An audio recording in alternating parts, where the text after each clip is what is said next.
sebelum masuk ke materi inti, ada yang tahu nggak sih apa itu konseling lintas budaya?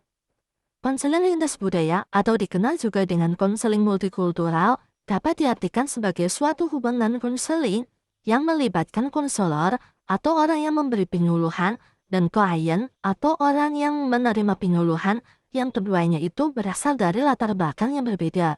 Nah, oleh karena itulah seorang konselor itu perlu menyadari dan peka akan nilai-nilai yang berlaku secara umum.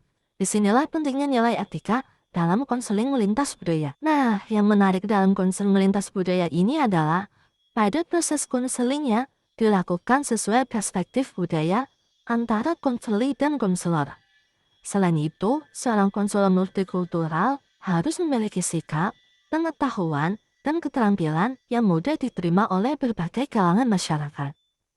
Proses konselingnya pun menekankan pentingnya keunikan dari masing-masing individu itu sendiri.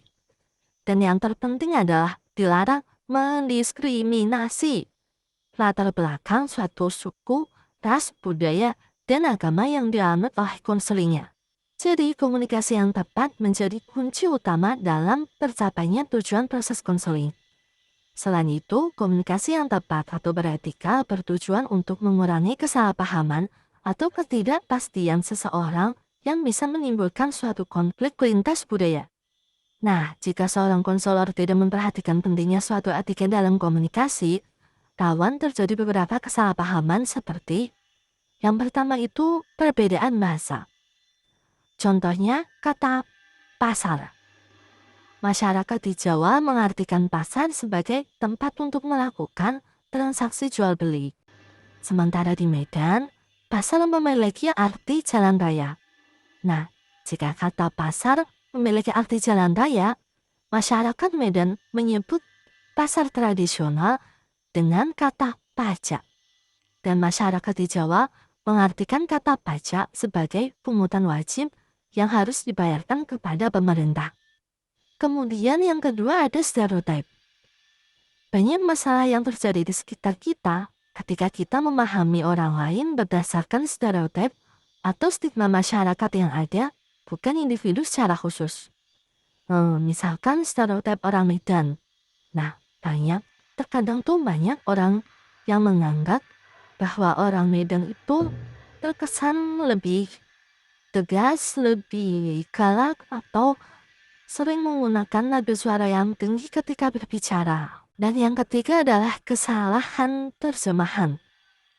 Nah, pada kesalahan terjemahan ini biasanya terjadi pada orang-orang asing yang ketika kita berinteraksi dengan orang luar, pasti ada perbedaan bahasa, sehingga menyebabkan adanya misunderstanding dalam mengartikan suatu informasi.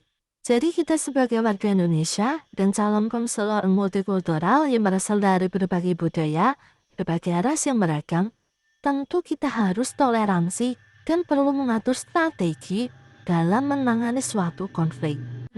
Misalnya suatu konflik itu datang dari konseli yang berasal dari daerah yang berbeda, yang tentunya memiliki kebiasaan dan budaya yang berbeda juga.